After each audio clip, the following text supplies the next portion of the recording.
Alors bonjour à tous, donc bienvenue en ce 29 février sur ce webinaire service client pour les fabricants industriels. Donc en fait, à travers ce webinaire, on souhaite avec Jean-Marc vous partager notre lecture à travers le vécu des expériences de nos clients. Donc on va être deux à vous présenter ce webinaire. Donc moi-même, Pauline Minette, business consultante, et je suis accompagnée de Jean-Marc. Jean-Marc, je te laisse te présenter. Merci Pauline. Donc Jean-Marc Salin, moi je suis en charge des offres dont on va parler aujourd'hui. Et l'objectif, c'est pas effectivement de présenter les offres aujourd'hui, mais plutôt de vous expliquer voilà, comment les clients qu'on accompagne se transforment au niveau du service client. Donc moi, mon job, c'est d'imaginer les offres et puis également de les faire développer par notre R&D à travers notre organisation et de les mettre en marché ensuite. Alors, durant la présentation, vous avez à disposition un fil de discussion que vous pouvez utiliser qui va vous permettre aussi d'indiquer vos remarques ou vos questions. Sur les questions, on va pouvoir y répondre à la fin du webinaire pour pouvoir voilà, vous compléter un petit peu les interrogations que vous pouvez avoir. Alors, une petite question avant de commencer. On a constaté que la vente de pièces détachées représente entre 15 à 30% du chiffre d'affaires. Alors, pour vous, est-ce que ça vous paraît élevé ou est-ce que ça vous paraît justement normal? Et selon vous, à quel niveau vous vous situez? Est-ce que vous êtes au-dessus? Est-ce que vous êtes dedans? Est-ce que vous êtes en dessous? Donc, c'est un petit peu la question que vous posez. Justement, je vous propose d'utiliser le fil de discussion pour pouvoir y répondre. Comme ça nous permettra d'avoir un retour là-dessus. Donc, on va voir un peu comment le numérique peut aider justement à développer ses revenus et avoir de la valeur là-dessus. Dans ce sens, on a décidé de vous présenter plusieurs choses. En premier lieu, les enjeux du service client que Jean-Marc va aborder.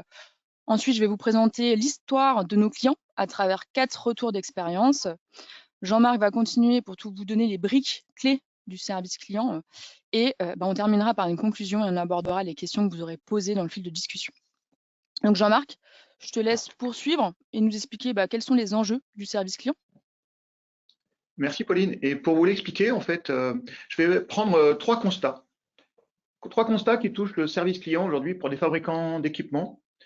On a choisi effectivement des fabricants d'équipements parce qu'en fait, c'est un secteur en plein développement et puis où il y a des problématiques réelles qui se posent, notamment, premier point que je voudrais marquer, c'est la marge que l'on peut capter à travers la vente de pièces détachées et de services après-vente.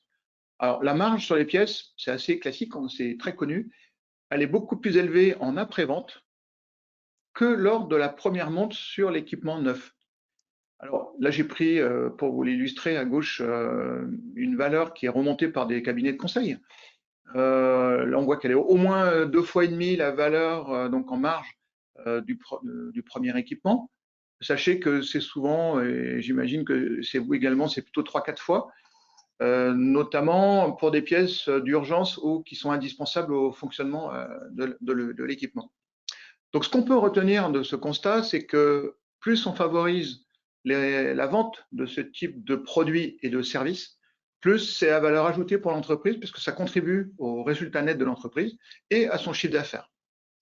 Deuxième constat qu'on rencontre notamment également auprès de nos clients, c'est très marqué, je dirais, depuis 3 ans maintenant, c'est qu'on progresse vers la servicisation des équipements.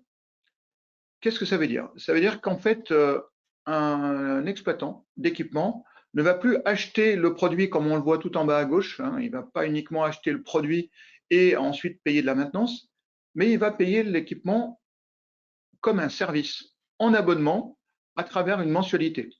Et cette mensualité va prévoir le fonctionnement opérationnel de l'équipement. Donc, cela veut dire qu'en fait, on va y adjoindre des services de maintenance et d'entretien de l'équipement, mais également associer une fourniture de pièces détachées qui pourrait être nécessaire à la fois pour l'entretien et puis, pourquoi pas, pour la qualité du produit s'il y a des contrôles techniques, par exemple, à réaliser de manière récurrente. Donc, ce qu'on voit, c'est qu'en fait, fournir l'équipement as a service, donc à travers une souscription, qui souvent va être calculée sur la production réelle de l'équipement. Ça sous-entend qu'il faut derrière disposer à la fois d'une plateforme numérique pour s'assurer que l'équipement est en bon fonctionnement. Donc là, on va parler d'IoT, mais aussi ça va nécessiter en fait une mise à disposition de plateformes numériques pour accéder aux pièces détachées et également à tous les éléments de l'offre de services associés à l'équipement. Donc, je dirais qu'une plateforme numérique est un point de passage, je dirais, quelque part obligé pour aller vers la servitisation de l'équipement. Troisième point, qui est plutôt, je dirais, sur lequel il faut prêter une certaine attention. Le troisième point est réglementaire. En fait, le règlement machine européen est une nouvelle disposition qui a été votée en mai 2023 par le Parlement européen et qui va impacter l'ensemble des fabricants au niveau Europe. Et il concerne en fait la mise à disposition de documentation, documentation technique des machines et également l'information sur je dirais, les plans et les pièces détachées disponibles sur cette machine. Alors l'objectif est de pouvoir augmenter la sécurité et la santé des utilisateurs de ces équipements. Également, l'objectif, c'est de protéger l'environnement, donc en cas de manipulation de produits chimiques éventuellement par cet équipement, voilà, pour éviter toute disposition donc d'informations détaillées. Ceci pendant au moins 10 ans, voire plus, selon la durée de vie de la machine. Et dernier point, ces éléments en fait sont privilégiés d'être mis à disposition de manière numérique. Jusqu'à présent, avec la directive machine, c'était plutôt en format papier. Alors le format papier était encore, je dirais, attendu à la demande du client dans les 30 jours de livraison de la machine. Mais le règlement machine prévoit aujourd'hui que la mise à disposition, pour que ce soit moins impactant pour l'environnement, soit réalisée de manière numérique. Donc ça, c'est un point important parce que ce qu'on va pouvoir évoquer aujourd'hui fait partie finalement des éléments qui peuvent contribuer à une conformité au règlement machine. Donc en synthèse de ces trois constats que j'ai sélectionnés, on peut retenir un certain nombre d'enjeux. On a cité 3 ici, qui vont à la fois sur l'augmentation des revenus, comment on va pouvoir augmenter les revenus de pièces détachées sans pour autant impacter des coûts additionnels côté entreprise. Donc, c'est s'assurer que sans augmenter le nombre de collaborateurs côté service client, on puisse livrer plus de clients avec plus de services et plus de ventes de pièces détachées, notamment au niveau international. Ensuite, il y a un deuxième point, c'est de pouvoir améliorer l'efficacité du service client. Alors, il y a plusieurs aspects là-dedans, notamment, on le verra par des exemples, mais l'intégration aux données de CAO, des choses qu'on connaît bien chez Visiative, qui va faciliter en fait la mise à disposition des plans et des nomenclatures de pièces détachées pour le service client. Et puis enfin, l'amélioration de la satisfaction client et des revendeurs en fonction des typologies de vente que vous adressez. Mais je dirais que globalement, l'objectif, c'est d'augmenter la satisfaction du client utilisateur et puis donc des intermédiaires qui sont également associés à la maintenance et à la vente de ces équipements auprès des clients. Donc, l'objectif étant bien entendu de minimiser le nombre de pannes et anticiper au maximum les entretiens, notamment en mettant à disposition toutes les informations utiles à ce service donc de prévention. Alors, Pauline, je crois que tu as donc effectivement réservé. Alors, c'était annoncé dans les webinaires comme quoi on en aurait 3, mais finalement, tu as sélectionné 4 retours d'expérience que tu vas pouvoir nous décrire maintenant. Oui, effectivement. Donc, on aime bien raconter des histoires concrètes. Et pour raconter ces histoires, on a choisi donc 4 profils clients de manière à partager leur expérience. Donc, je pense que vous avez compris, chez Visiative, on adore en fait le partage d'expérience. C'est concret et ça montre vraiment en fait ce qu'ont pu traverser du coup les questions qu'ont pu se poser nos clients et comment ils ont abordé et solutionné en fait leurs points. Donc, on va voir Marel, Mecalac, Steriflow et Bluebus. Qui ont pu du coup augmenter, on va voir comment ils ont pu augmenter l'efficacité de leur SAV. Donc si je commence par Marel, c'est un client qui est leader mondial d'équipements hydrauliques de levage avec une spécialité du bras de levage, puisqu'en fait ils ont posé une marque, l'Amplirol, qui est un standard aux États-Unis et qui se positionne sur les camions. Leur chiffre d'affaires est de 44 millions d'euros, basé à 50% à l'international, avec 210 collaborateurs et ils appartiennent à un groupe italien. donc qui fait un chiffre d'affaires de 380 millions. Marel passe par un réseau de revendeurs concessionnaires, donc ils sont 250, donc un gros réseau de revendeurs. Et ils font pas mal d'équipements, hein, puisqu'ils sont entre 15 à 20 000 équipements sur leur parc installé. Et à savoir, ils fabriquent vraiment toutes leurs pièces. La difficulté, c'était quoi pour Marel? Elle se positionnait principalement sur tout ce qui était gestion manuelle des rappels d'équipements, qui était un peu compliqué pour eux. Tout ce qui est demande de garantie, qui était réalisé avec des fichiers Excel et par mail. Et en plus de ça, c'était accessible qu'en France, donc pas développé à l'international. La partie planche technique était en français uniquement, donc dans un format aussi bureautique, du coup, et difficile à partager et difficile, du coup, à mettre à jour. Donc, il y avait un problème de discontinuité. Et l'ensemble des demandes, donc beaucoup de demandes de manière générale, étaient réalisées par des emails, téléphone, donc de multiples sollicitations. Et en plus de ça, si on rajoute du coup le décalage horaire, ça ne permettait pas d'être efficace et de répondre rapidement à leurs demandes. Leurs objectifs, c'est quoi? C'est de pouvoir tripler la marge sur les pièces, de baisser aussi le coût de garantie. Donc là, on peut voir que le coût de garantie est de 0,5%. C'est faible en soi, puisqu'en fait, la moyenne est de 2 à 10% hein, sur les prix de vente des équipements neufs. Mais en fait, le but de Marel, c'est de pouvoir toujours maîtriser, de contrôler et le garder sous contrôle, de baisser au maximum. Hein, à savoir que Marel a des matériels fiables, des produits fiables. Hein, ils surdimensionnent leurs produits, ce qui permet effectivement de pouvoir baisser au maximum ce chiffre d'affaires, ce pourcentage. Mais là, on va voir qu'effectivement, leur but, c'est de pouvoir avoir la main prise dessus et le maîtriser. En objectif, ils souhaitent aussi doubler le chiffre d'affaires lié à la fidélisation des clients et aussi être plus réactifs, de pouvoir centraliser les demandes et donner aussi cette accessibilité à 47 pays. Donc, qu'est-ce qu'ils ont fait? Ils ont mis en place plusieurs choses, déjà plusieurs process, et ils ont développé ce qu'on appelle le Marel Tech et le Marel 4, qui sont tout simplement les plans interactifs pour tout ce qui est pièces détachées, pour la partie Marel 4, et la partie documentation technique, hein, donc référentiel technique pour Marel Tech. Ils ont pu mettre aussi la plateforme en 5 langues hein, pour pouvoir ouvrir le réseau à l'international. Et leur but est de pouvoir effectivement fournir un service client mondial et accessible à tous au niveau de leur réseau de revendeurs concessionnaires. Je vous propose de découvrir et de vous faire visiter un petit peu comment ils ont développé leur service client à travers une vidéo. Alors, on peut voir ici, on va voir qu'ils ont mis à disposition différents process via cette plateforme de manière à tout centraliser, donc par rapport à leurs besoins. Ils ont fluidifié aussi certains échanges, notamment sur la demande de garantie. Donc, si on survole la demande de garantie, on voit que le process a été mis en place pour avoir une traçabilité. On va pouvoir avoir aussi avoir une visibilité sur le process de manière à avoir les différentes actions qui peuvent être positionnées jusqu'à la résolution du problème.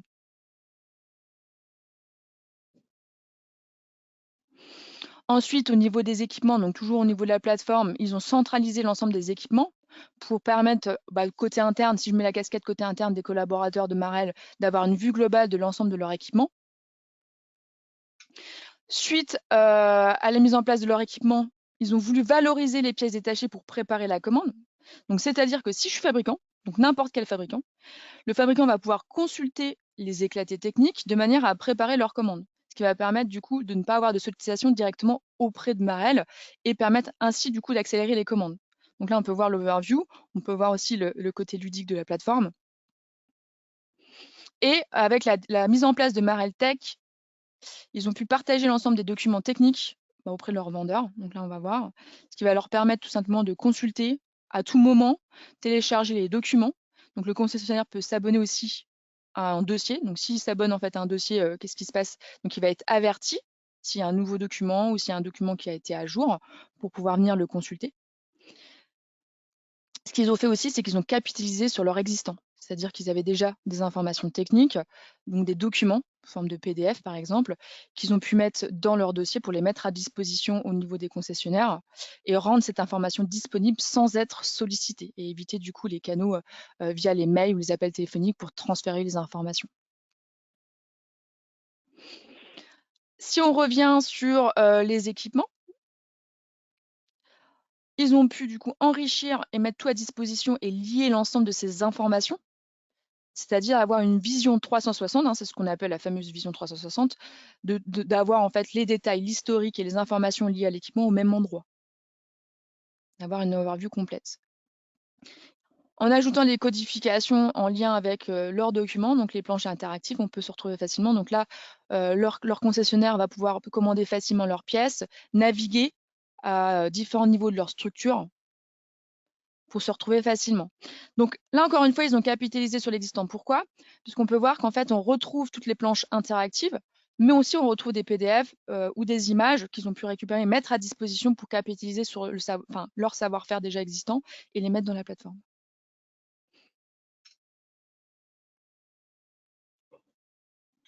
Donc voilà un petit peu l'histoire de Marel, voilà comment ils ont transformé leur service client.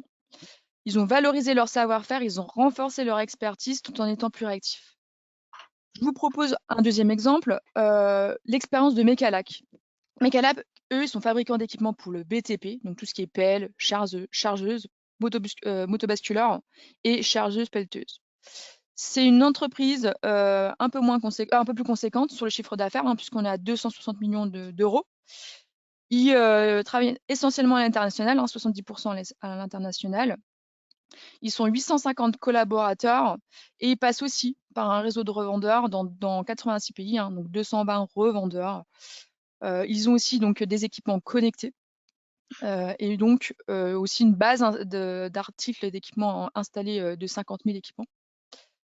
Et leur difficulté à eux, c'est qu'ils passaient par plusieurs extranets, donc un extranet par marque, donc plusieurs canaux. Le suivi des garanties n'était pas centralisé et le support technique se faisait par mail. En plus de ça, ils n'avaient pas de référentiel partagé, donc pas de suivi du parc. Donc leurs enjeux, c'était de pouvoir faciliter en fait le suivi des garanties, unifier le service client, augmenter les ventes de pièces et soutenir la croissance de l'entreprise en mettant en place plusieurs process. Donc là, on peut voir, ils ont mis effectivement plus de process en place, hein. Donc on n'est pas sur le même périmètre que Marel, hein, puisque là, c'est une entreprise un peu plus conséquente. Donc on a des process qui sont plus variés, mais on est vraiment sur la même tonalité. Ils ont développé un accès client et distributeur, mis en place un référentiel documentaire, comme on a pu voir aussi pour Marel tout à l'heure. Et ils ont aussi développé en fait toute la partie vente en ligne, B2B, qu'ils ont couplé en fait avec leur ERP. Pourquoi? Pour pouvoir aussi remonter de l'information, notamment sur tout ce qui est tarif personnalisé en fonction du profil client et pour gérer aussi le niveau de stock et gérer aussi le transport. Donc, ils ont mis en place plusieurs sujets qui vont permettre de pouvoir gérer aussi l'interfiliale, de gérer les problématiques humaines sur la conduite de projet. Alors, juste à savoir aussi que Mecalac utilise aussi la plateforme en interne, sous forme d'intranet, pour tous les process internes de l'entreprise. Ensuite, l'expérience de Steriflow. Donc, Steriflow, eux, ils sont leaders et fabricants dans tout ce qui est autoclave, donc tout ce qui est pasteurisation ou stérilisation de produits agroalimentaires ou pharmaceutiques, vous savez, un peu les bocaux. Leur chiffre d'affaires est de 25 millions d'euros.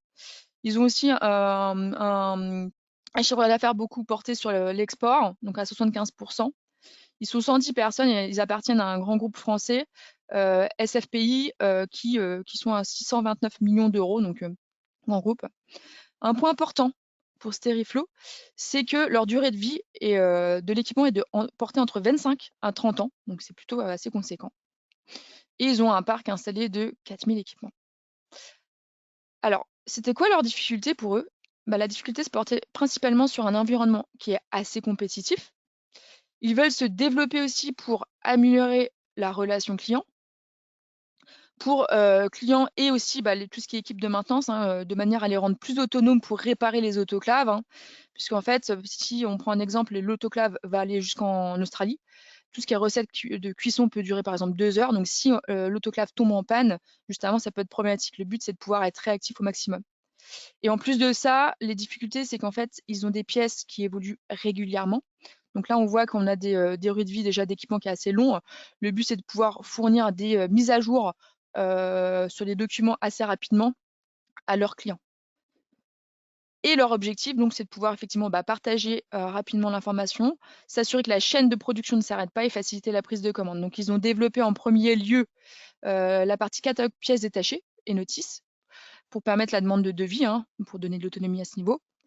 Et puis, ils vont développer par la suite tout ce qui est processus de demande de support technique pour aussi ajouter ce process et cette traçabilité en adéquation à leur écosystème. Donc voilà comment ils ont pu en fait développer ces parties-là. C'est ce qui me permet aussi de voir le quatrième exemple client, donc le quatrième la quatrième expérience client. Là, on a vu des profils un peu variés, hein, que ce soit dans le monde industriel, BTP, camion, usine. Là, on va se positionner plus sur les bus, donc avec Bluebus, puisque Bluebus est fabricant de bus électriques. Ils font un chiffre d'affaires de 65 millions d'euros et ils appartiennent au groupe Bolloré. C'est une entité qui fabrique aussi des batteries, donc LMP, lithium métal polymère, tout ce qui est application de mobilité de stockage d'énergie, hein. À savoir qu'ils ont 400 bus en exploitation. Ils ont environ 100 demandes d'infos et incidents par mois, donc c'est assez conséquent, hein, par rapport aux bus. Donc ils doivent être traités rapidement, sous faute aussi de possibles pénalités. La difficulté à rencontrer en premier lieu pour eux, ça avait été quoi?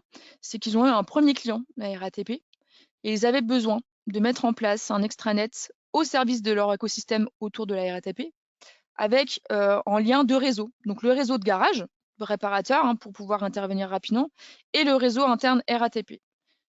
Donc le but, voilà, c'était de développer en fait et mettre à disposition cette plateforme, de connecter l'ensemble de cet écosystème.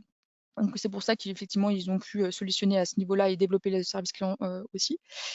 Par la suite, ils l'ont aussi développé pour Keolis et Transdev, hein, pour donner de l'autonomie rapidement. Donc leur enjeu, c'était de fournir un service technique omnicanal pour tout ce qui est bus électrique, hein, auprès des opérateurs de mobilité. Et aujourd'hui, ils travaillent avec beaucoup d'opérateurs de mobilité. Donc être réactif afin de maîtriser aussi tout ce qui est durée d'indisponibilité des bus, hein, gérer les problématiques d'urgence notamment, hein. Donc en premier lieu, ils ont mis en place demande de support, déclaration d'incident aussi, hein. Et puis ils ont continué aussi avec tout ce qui est développement catalogue de pièces détachées, commande en ligne B2B aussi de pièces détachées pour pouvoir commander rapidement les pièces en fonction des problématiques qu'ils rencontrent.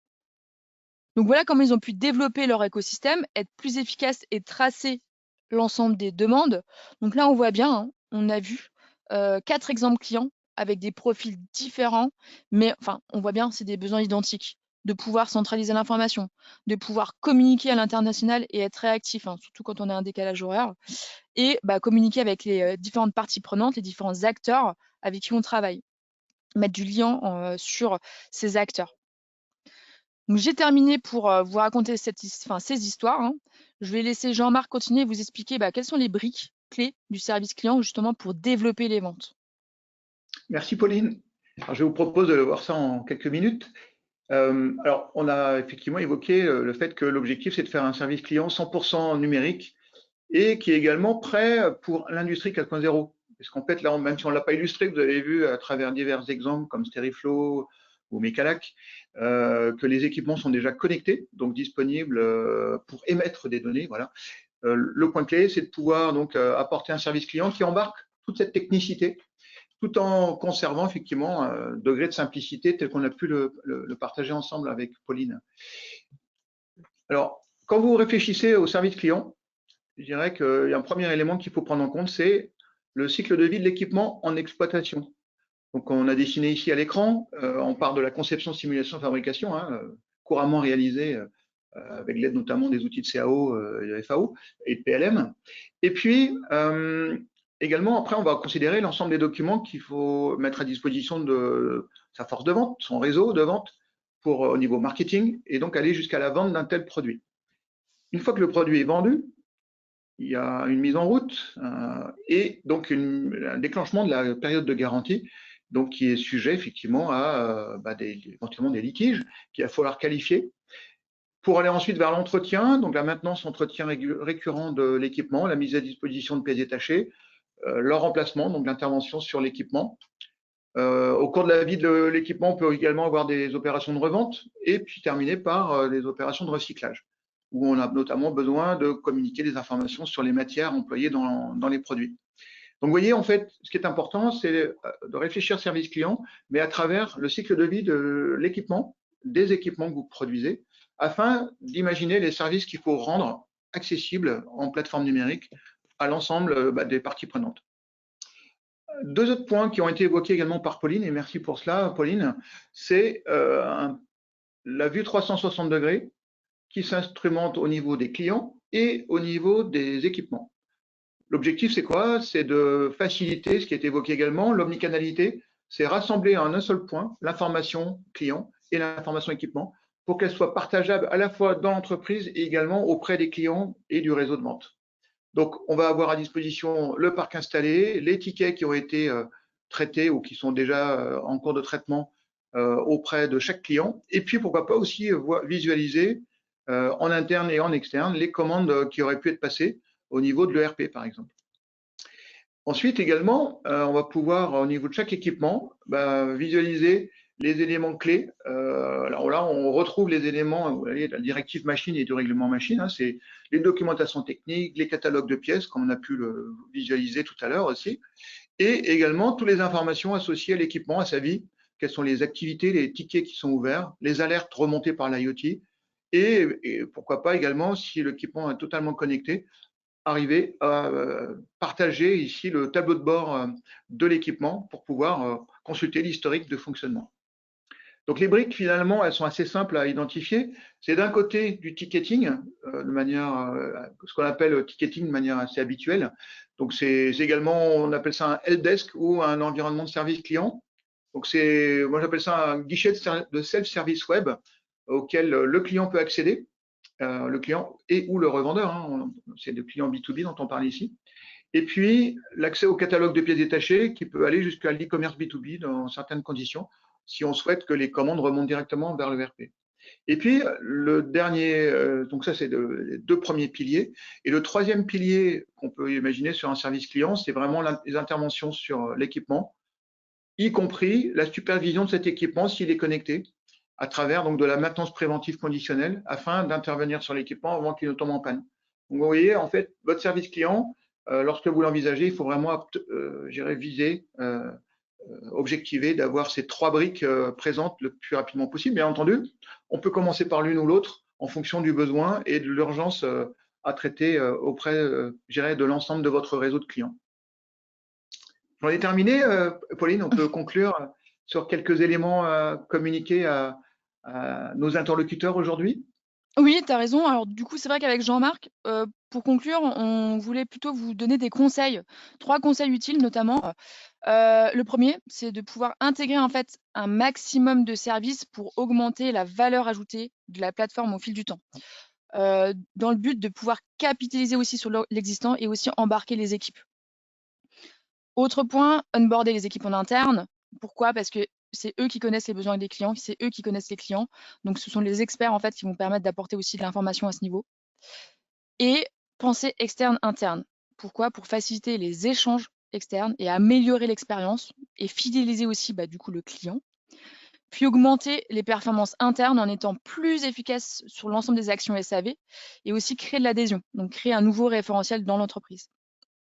Donc avec une petite devise, alors comme disait Jean-Marc, on est sur une année olympique, mais on n'a pas pris la devise olympique. Hein. Mais en tout cas, voyez grand, commencez petit et bougez vite. Donc voilà un petit peu ce qu'on voulait vous passer comme message en fin de webinaire. Ok, écoutez, un grand merci pour votre écoute et nous avons été ravis d'animer ce webinaire avec Pauline. Pauline, je te laisse conclure. Merci. Merci à vous. J'espère qu'en tout cas, ça vous a plu. Donc, c'est vrai que c'est sur une demi-heure. On a essayé d'aborder plusieurs sujets avec Jean-Marc.